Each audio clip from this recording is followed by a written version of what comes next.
Okay, so it's now 7:20, so we'll go ahead and get started. Um, the topic of today's talk is Black Lives Matter, a public health crisis. And like I said earlier, me and McKenna Renfro at D3 work on this presentation a lot, so we hopefully you guys enjoy it.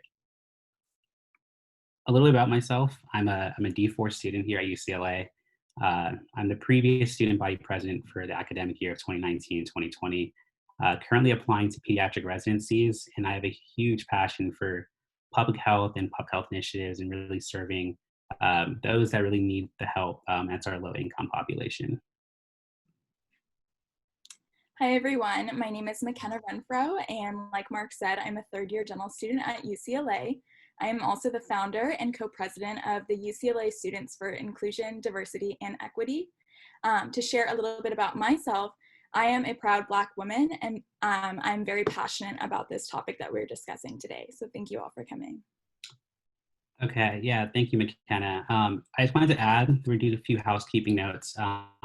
Christina Light is our moderator tonight. So if you have any questions, feel free to put them in the chat, and Christina will answer them there. If you have any really pressing concerns, save them for the very end, and me and McKenna can address them once our presentation's over. Okay, so our presentation today is going to be a little bit of a two-part presentation. I'm going to do the first half, McKenna is going to do the second half. So I'm going to start by talking about what is Black Lives Matter. You know, we've heard the phrase so much in like social media and public and media in general. So I'm going to talk about the phrase and what it really means, and then kind of the history about Blacks in general and our healthcare system and how we've been kind of marginalized. And then McKenna is going to take over and talk about systemic racism in today's culture, and also like what we can do about it, especially in the field of dentistry. Okay, so yeah, like I said, Black Lives Matter is a very common phrase. You see it like all over social media posts. People are constantly tagging it.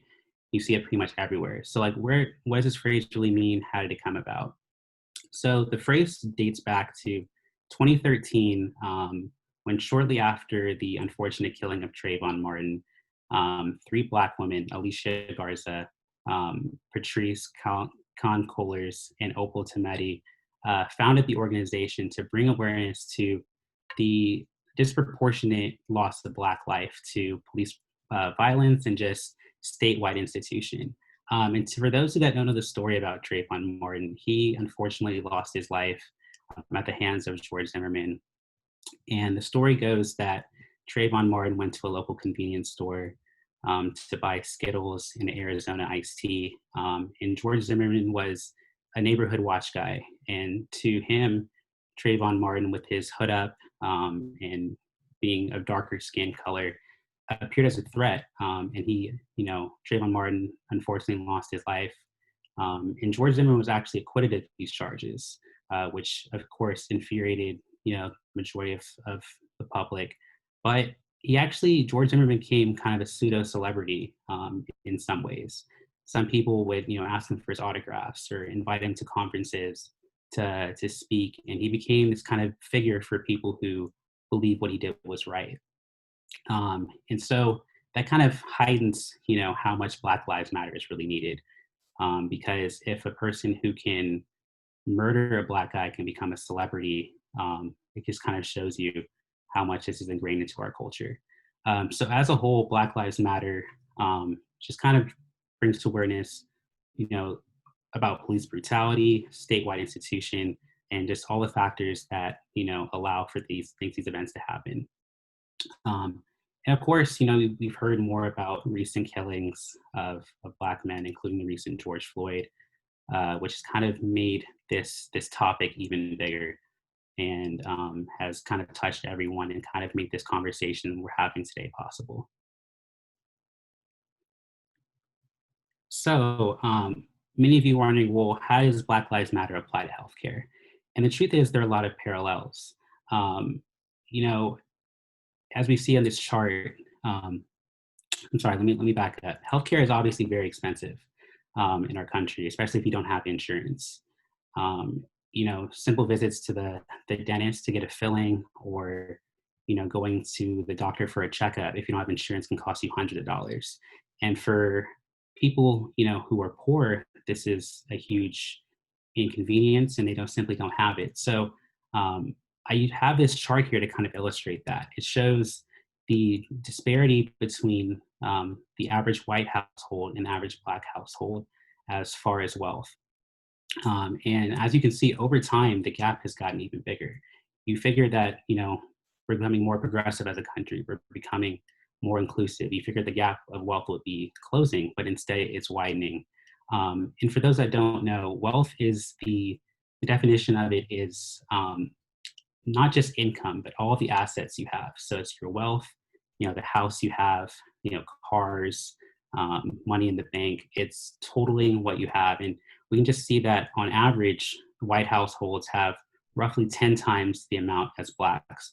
So it's very easy to see why African Americans and people of our culture are unable to get adequate health care because they simply just don't have the money. And there are a lot of people that think the common thinking that some black people are just lazy. They don't work as hard as other people. They're not motivated enough. And this is the reason why they are further behind. And frankly, I mean, that's just not true. I can share a personal story with you guys and tell you that there's some factors that get in the way of black people being successful. And some of that is some of the ingrained racism in today's culture. So my personal story is my dad, when he just graduated from undergrad, he bought a nice car for himself. It was a BMW. And he was driving around town, just going to stores and stuff. And a policeman pulled him over and arrested him and said the car was reported stolen and put him in jail. My grandfather had to bail him out, but the car wasn't stolen. It was his own car. And the policeman thought to himself, I guess, that there's no way a black man could afford a car this nice. It has to be stolen.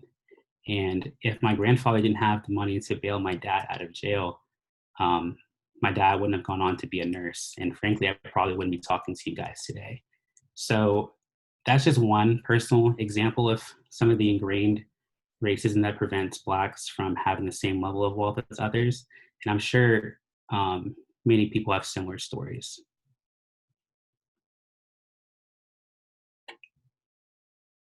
So to touch on how this also applies to healthcare in today, I put two charts. One is the infant mortality rate and one is the maternal mortality rate. And as you can see, the amount of Black life lost in infants and mothers is significantly higher than the white population, or even all races as a whole. And this shows you that even at the early stages of life, giving birth, that Black lives are already being taken at a rate that's much higher than those of other races. And the factors of lack of access, lack of money, lack of quality care is what truly drives this disparity and kind of, amplifies what we see today.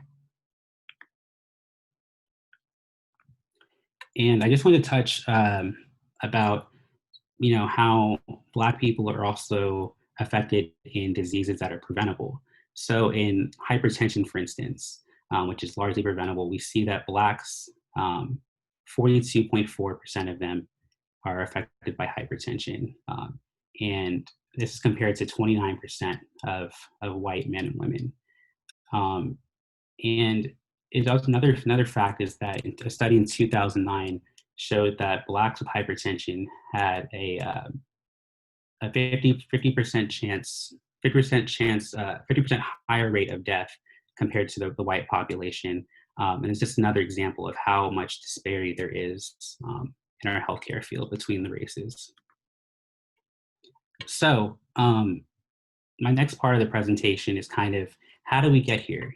What events and what kind of things have happened in the past so that Blacks and whites are so far apart in wealth and also healthcare. So I'll be talking about the Tuskegee syphilis trials, segregation and Jim Crow, the story of Henrietta Lacks, And then also the more recent story about Medicaid expansion and how that affects Black lives, especially in the South. Okay, so and in the early 1900s, the U.S. government wanted to study the effects of syphilis on the human body, and they wanted to find ways to treat it, but they needed human subjects. So they partnered with Tuskegee Institution, and they found 600 Black men. 399 of them had syphilis, and then 201 of them did not. Um, and we're just going to study them to see, what the effects of syphilis were. The Black men thought that they were signing up to, receive treatment for the diseases and some of the complications. Um, but the truth is, the people that were running the study had no plans of treating them. They just planned to study them and watch how the disease progressed, and just kind of study that. And that kind of highlights one important thing in today's culture is that um, the importance of informed consent. When people sign up for a research study, they need to properly know what they're signing up for, including the risks and benefits. Clearly, in this case, the Black men did not. This study ended up lasting close to 30 years. And during this time, the penicillin was discovered, which we now know is the gold standard for treating syphilis. And even after penicillin was invented, the people participating in the study still were unable to receive the treatment for it. They weren't able to get penicillin. So because of this, 120 members of the study died from syphilis along with other complications. 40 of them unfortunately passed it on to their spouse. And then flash forward a little bit, 19 of their children were born with syphilis. And it's sad because all this was very preventable. If they had been simply given penicillin, at the time of its invention, all these men would have been, cured of, some of their ailments, and they wouldn't have lost their life. And this study would, largely went unnoticed in a lot of culture. Very few people knew about it.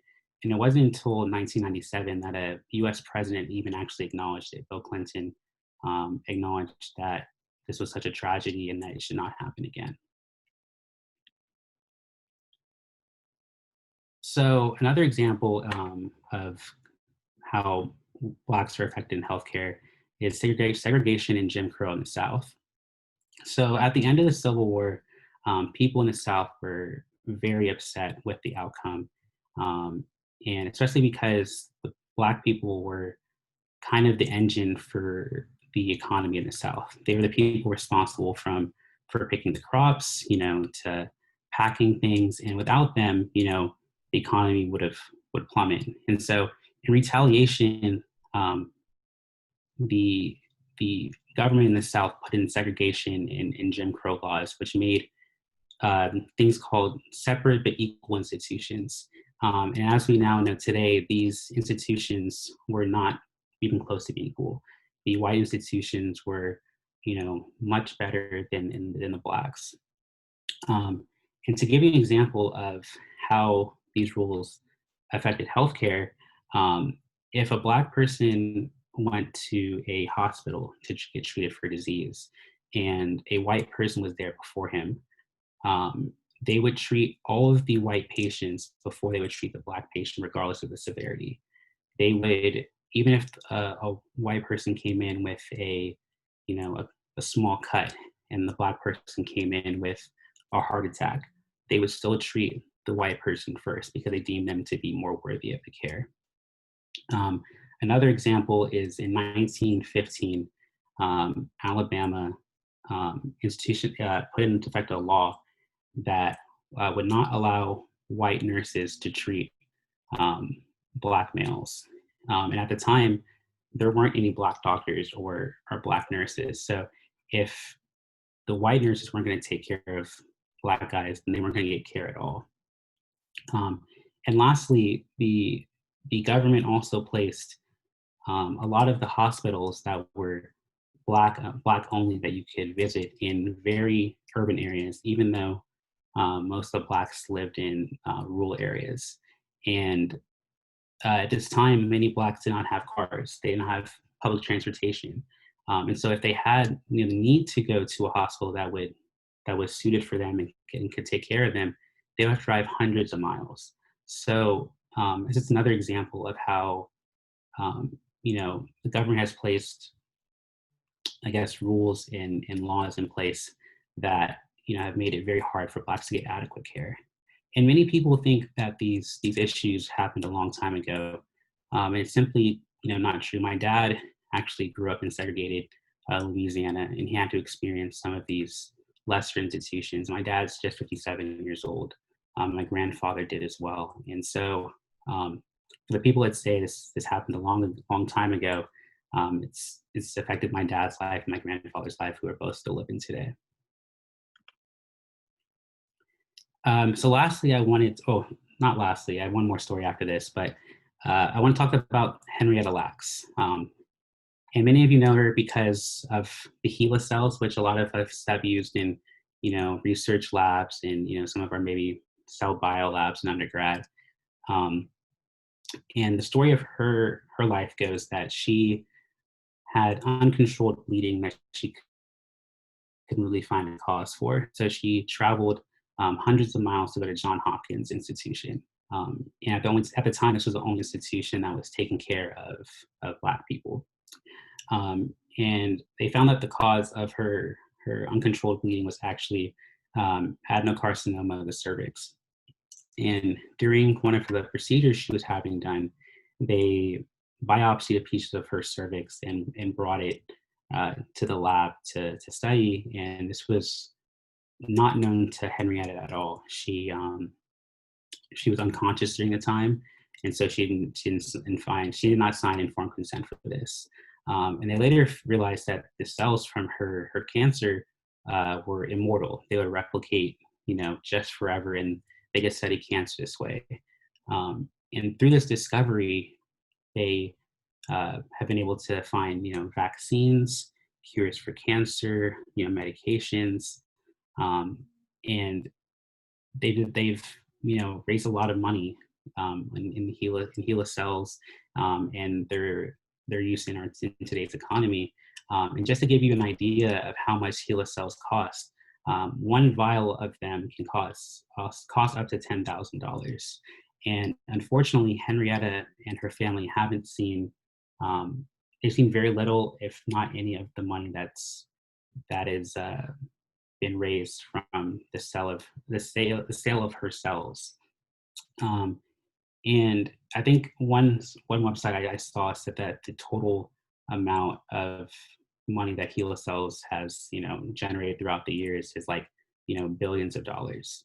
And it's just an incredible number, especially because her family did not receive any of it.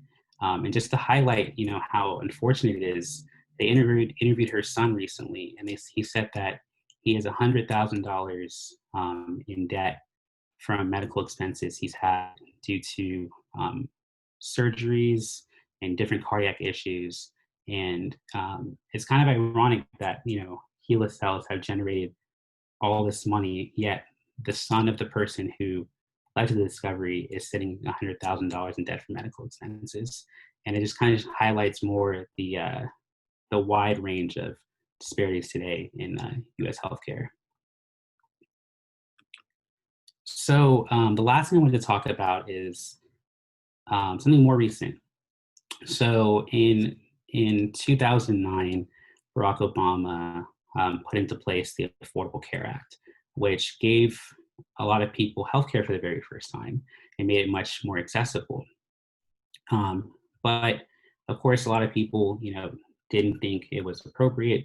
And eventually in a 2012 Supreme Court decision, they ruled that the Medicare expansions that were placed into the Affordable Care Act were, I guess, optional for some states to opt into. So a lot of states did opt into it, but some of them did not. So in this chart, the gray states are the ones that did not implement it. You can see that the majority of the South opted not to expand Medicaid, which would have gave a lot of people better access to care. And a fact for you is that 58% of African Americans live in the South. So the vast majority of them are the ones being affected by this lack of Medicaid expansion. And so without this, people are having to pay out of pocket for a lot of things, and that further drives apart, the haves and have-nots, especially in healthcare. Thank you, Mark. So we're gonna kind of flash forward to today and talk about how systemic racism is a public health crisis. So I think we're all pretty familiar with the story of George Floyd and his last words, "I can't breathe." And I think that sentiment eerily resonates loudly and clearly for many Americans.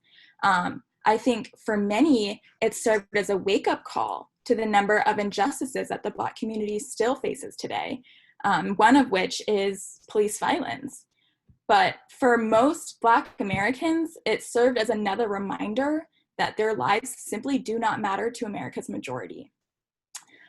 So, we are all familiar and have experienced the recent Black Lives Matter movement and the protests that have reached, every corner of the United States. And these protests arise from the fact that Mark kind of touched on it, but the fact that Blacks are 3 times more likely to be killed by police than white people. And, this persistent and really insensible stereotype of Black criminalization that, causes an individual to be more likely to perceive the object in a Black man's hand, such as a cell phone or a bag of Skittles, as a gun. So as healthcare providers, this should infuriate all of us. We dedicate our entire lives to improving the health of others. So when people are dying, and might I add, senselessly dying, we should have a huge problem with that. And, this is something that, we should be doing something about it. So, I want to talk about one of the most recent manifestations of systemic racism in health specifically, in order to help us better understand why racism is a public health crisis and why we should care.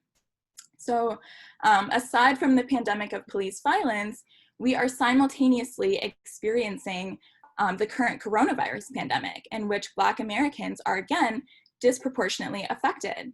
And earlier I described the words "I can't breathe" as eerie, and that's not just because they are, and because they were the last words of a murder that we watched on our screens from police violence, but that's also because racism is taking away the breaths and the lives of Black people at an alarming rate today. In our healthcare delivery. We see that with coronavirus. So with the chart that I have in the right side of your screen, we can see that Black Americans are dying at a rate of 2.5 times higher than white people. And we know that Black Americans account for only 13% of the population, but nearly 23% of COVID-19 deaths. So we ask ourselves, why? Why are Black Americans disproportionately affected by the coronavirus pandemic? And the answer really is systemic racism. There are continuous health inequities occurring across racial and ethnic groups. And because of America's history of 400 years of slavery and oppression of Black lives, unfortunately today, this oppression is still polluting the lives of Black Americans and their living conditions, their working conditions, their social conditions, all of these conditions, and they have consequences on Black health. So let's talk about these conditions and their effects on oral health specifically. So as Mark kind of pointed out earlier, we have this untreated disease, lack of access, vulnerability of Black Americans, and these things are obvious and they have been reported for years in health studies. So, I think it's critical that we all understand that these disparities are not due to biological or genetic deficits in Black people, but rather from socioeconomic factors and other elements that comprise a system of racism that's as old as this country. So, at the end of the day, to simply put it, Blacks are receiving unequal opportunities in nearly all aspects of life. And this is why so many are moved to remind others that Black lives do in fact matter. So to touch on a few issues, this first column that I have here, economic stability. We know that Black Americans are 2.5 times as likely to be in poverty. And in 2016, it was reported that the typical Black American family had only 10% of the wealth of the median white family. So why is this happening? Well, it all boils down to prejudices and racism. That's when it comes to employment, racial wage gap, other economic opportunities, that are disadvantaging the Black community. So what does this have to do with dentistry? Well, we know that poverty status is a strong determinant of oral health. And, we know that Black children from poor or low income families experience significantly greater percentages of untreated cavities. And, there was a study done that reported that 64% of Black children experience untreated tooth cavities. This number is incredibly high, and let's go back to my comment about how Black Americans are disproportionately affected by the coronavirus. Well, some might ask, well, what does this have to do with dentistry? Well, these injustices are happening in our profession. This is our problem. So the next column that I have here is living conditions. And we know that the typical Black household today receives only 61% of the annual income received by the typical white household. And with respect to home ownership, America has failed to deliver any progress for Black Americans in the last 50 years. In 2018, only 41% of Black households owned their own home compared to 71% of white households. And then we have this idea of racial housing segregation and this redlining of mortgage zones. And essentially what that is the denial of mortgages to mostly people of color in lower class occupancy, in urban areas by the Federal Housing Administration. And, what they wanted to do essentially was to prevent, this mixing of inharmonious racial groups. So that is, the terminology that they use, the Federal Housing Administration used. So, we ask ourselves, well, how does this affect health? And, the answer really that I have for that is that if Blacks are denied equal housing and income opportunities, you are going to have Black Americans, for example, living in more densely populated areas and homes. And, this is exactly what we see in our pandemic today. Black Americans are more likely to live in these crowded areas and homes, making it harder to practice social distancing. And of course, this is the case with any other infectious disease. So next, I talked about redlining and housing segregation, and it's important to note that these types of racist implementations in our societies can, help to explain why many Black Americans are living in neighborhoods that are farther from crucial resources. Places like grocery stores, equal education opportunities, safe transportation, dental offices, and other health facilities. So, it makes it very hard to access care. And again, that should bother us. We know that this lack of access to educational opportunities or unequal school funding, we know that has an effect on the health literacy and an individual's perception of dental care and healthcare in general. So, unfortunately, dental care is often seen as emergency care rather than preventative. And we know that a parent's oral health literacy on preventative or therapeutic interventions for their children is a significant determinant of care-seeking behavior. So then we have these other factors like transportation and insurance that create inadequate access to inexpensive dental care. And, Mark talked a little bit about stress and hypertension and how that can affect health. So these conditions absolutely have an impact on the oral health of Black Americans, but we ask ourselves, what about when these conditions are held constant across racial groups? And the truth is that disparities still persist. We have this thing called provider implicit bias, and that's another factor that we need to address. We are human too.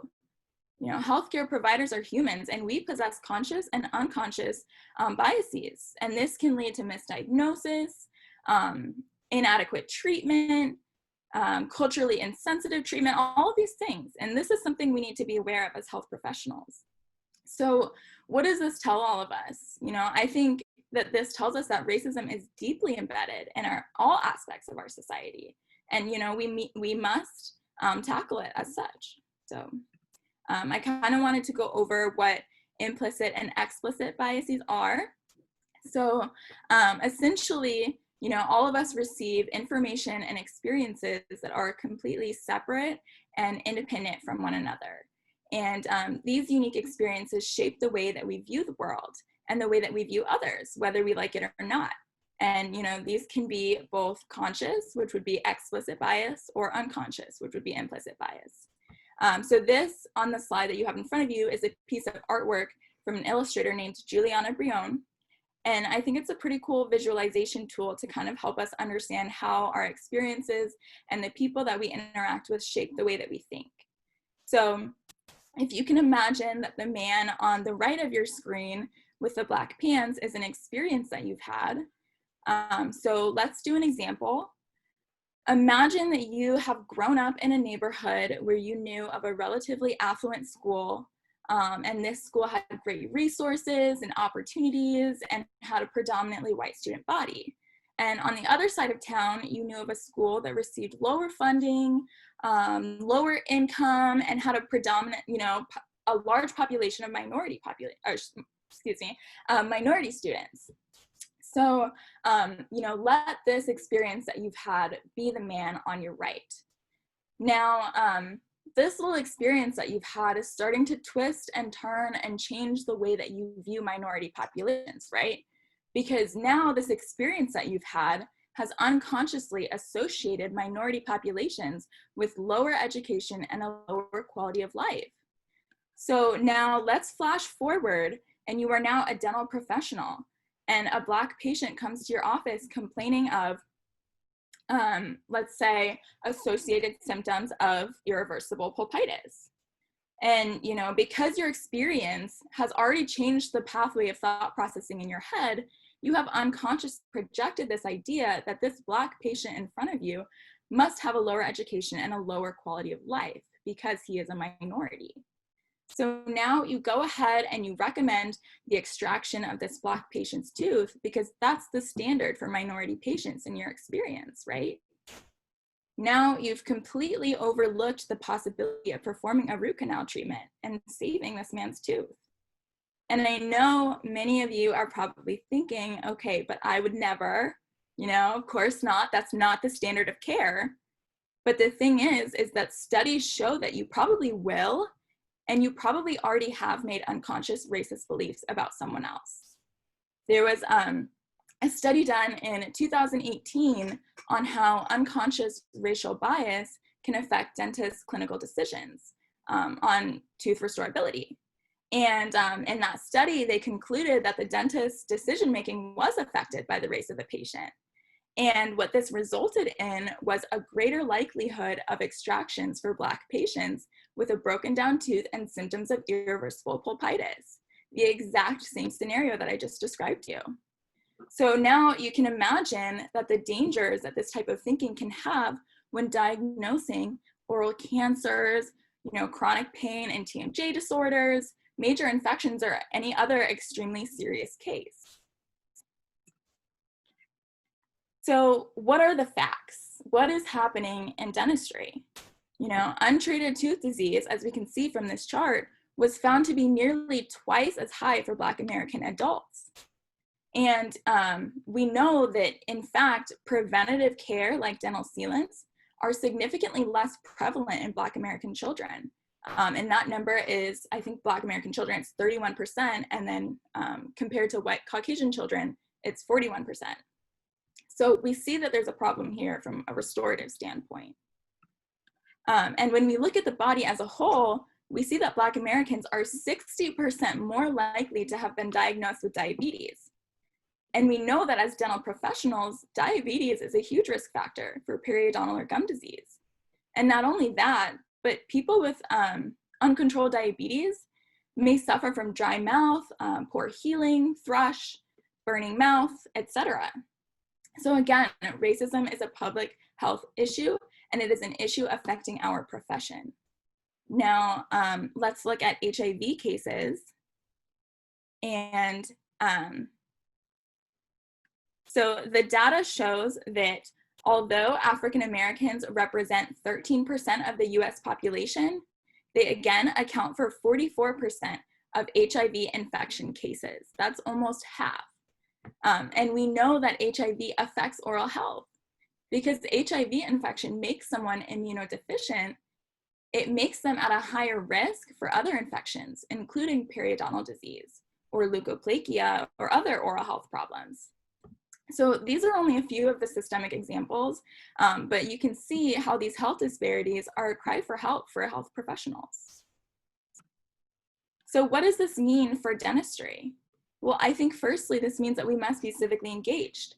You know, the Black Lives Matter movement and the Black community are asking people to pay attention. You know, we are health experts. This is our problem, you know? These injustices, they are affecting the well-being and the health of Black Americans. This is, you know, our forte right here. Secondly, I think that we must understand how we ourselves are contributing to the problem. So, you know, I'm sure that many of the people that are here today are not necessarily the people that need to hear about what's happening in the Black community. And that's in the sense that I'm sure many of you already have some understanding and some will to change and to change the system that we have right now. But again, we all have our implicit biases, and it's up to us to start with ourselves and work continuously towards a goal of cultural competency. And you know, this goal of cultural competency may be impossible to reach, but surely it is one that will improve the health of many. And finally, I think that we really need to recognize the unique challenges that the Black community faces today. So we are all leading advocates for oral health. So if we ourselves are not informed of these incredibly shocking gaps in our profession, who are we advocating for? We have a duty to care for the underserved. And I believe this paints a very clear picture of which population is heavily underserved. So what are we going to do about it? Well, I think, you know, we need to improve representation in our field. From this chart, we can see that Black dentists only make up around 4% of practicing dentists. And again, as I mentioned before, the Black population in the US is around 13%. So we need to work harder to get that little gray bar to mirror that of the US population in all three areas. So not only practicing dentists, but also including dental students and dental school faculty. So, you know, there's a study that has been performed that shows that increasing diversity among healthcare professionals leads to improved access to care, greater patient choice and satisfaction, and better patient-clinician communication. And so, you know, I think this is really important and that we need to be advocating for more diverse healthcare professional students. Something else that I think we need to be doing is trainings and cultural sensitivity. I think these are extremely valuable tools for dental professionals. This right here is a study that examined the exposure to racial and ethnic diversity in the student body and faculty and staff at a dental school. And they also looked at a dental school curriculum that included presentations on issues concerning racial and ethnic diversity. What this study found was that diversity exposure and training in a dental school environment was in fact important for dental students.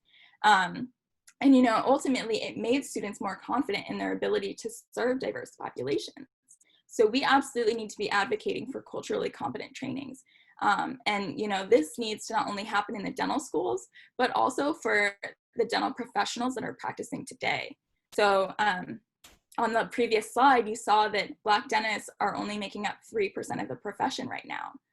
So if you are currently a dental professional, it is currently on you to pursue training opportunities and, you know, these educational resources and discussions to really make an impact on the community now and for the future.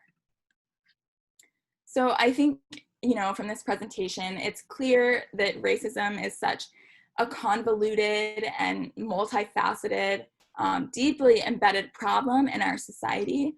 And it's not something that dentists alone can win the war on, you know, but surely we can make a difference. So in my opinion, I think addressing racism in dentistry really boils down to education, community, and advocacy, these three general categories. So, firstly, I think we need to educate. As dental professionals, we cannot turn a blind eye any longer.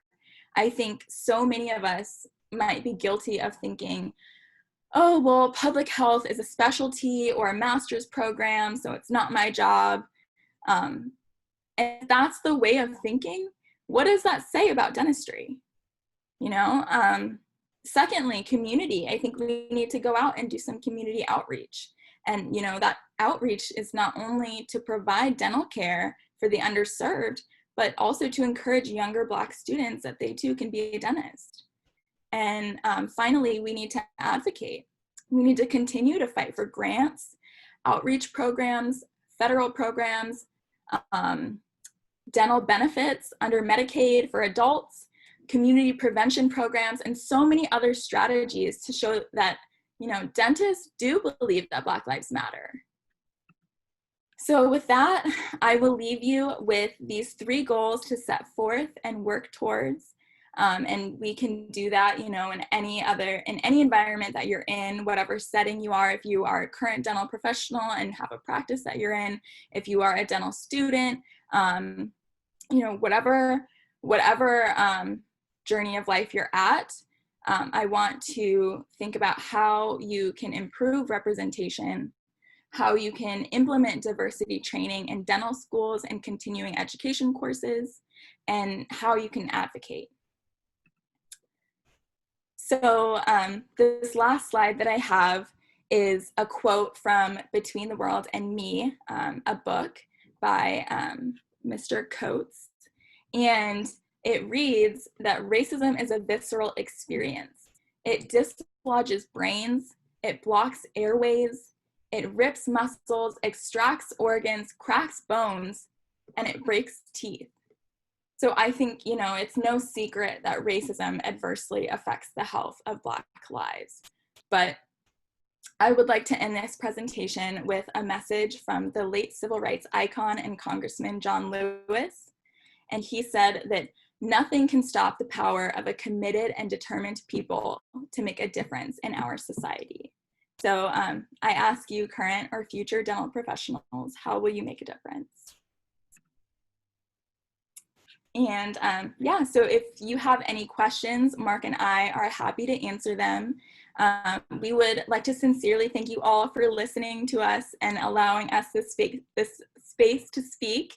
And we would like to thank our faculty advisor, Dr. Edmund Hewlett, and our mentor, Dr. Lisa Wynn. So thank you guys so much.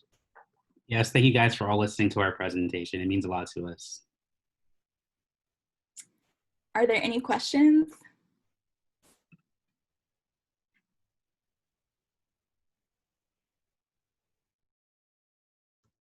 Doesn't have to be just questions. Any comments you guys want to talk about? Any points you guys thought were important and want to highlight more?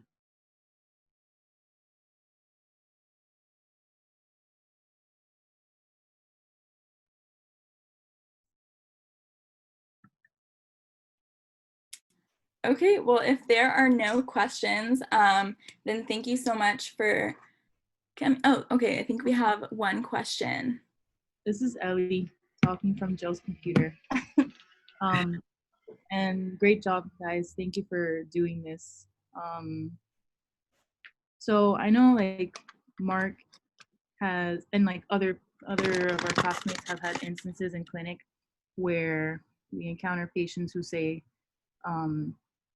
like racist things, to be frank. And so how, like, what is,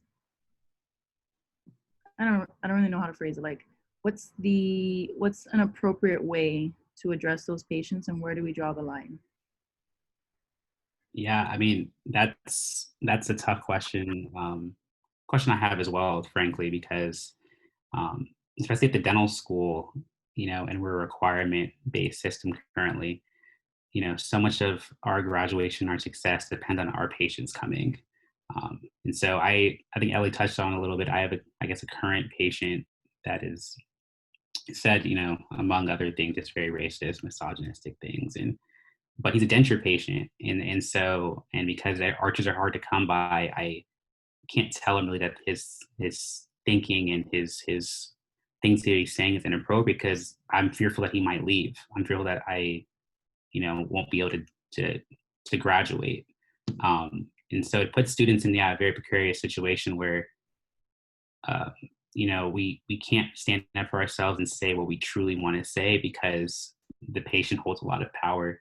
I don't know if any faculty are on the call who maybe help address that, but it's a question I have as well because puts us in a very tough spot.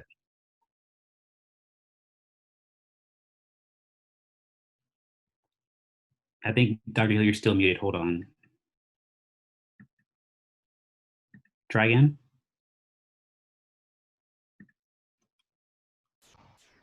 How about now? Yeah, that's better. Yeah, I think it was on my end. I'm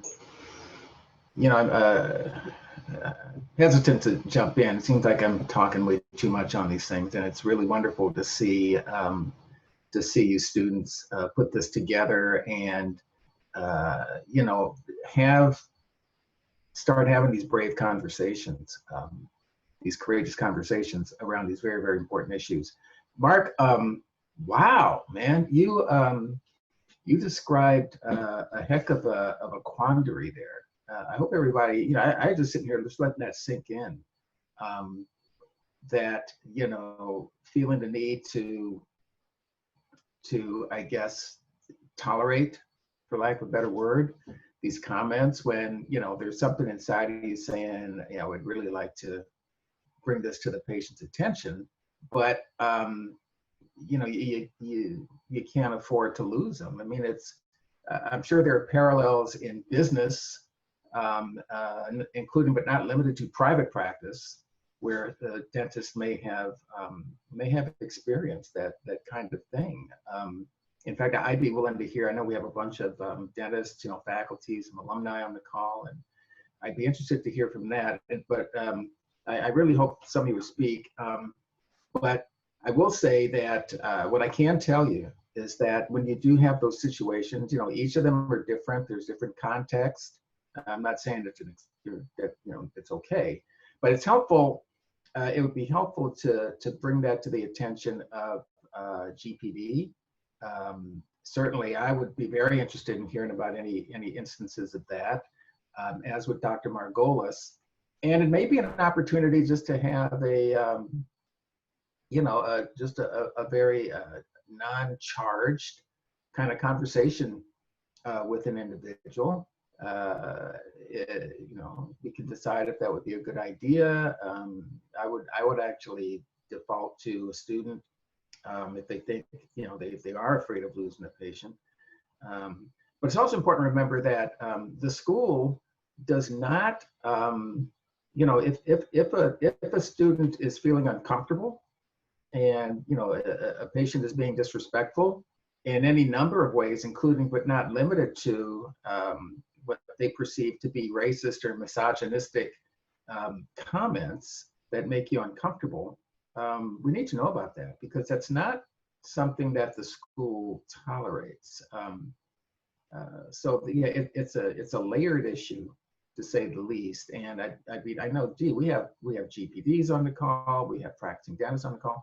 I'd really like to hear some other thoughts on this. It's a really, really important question.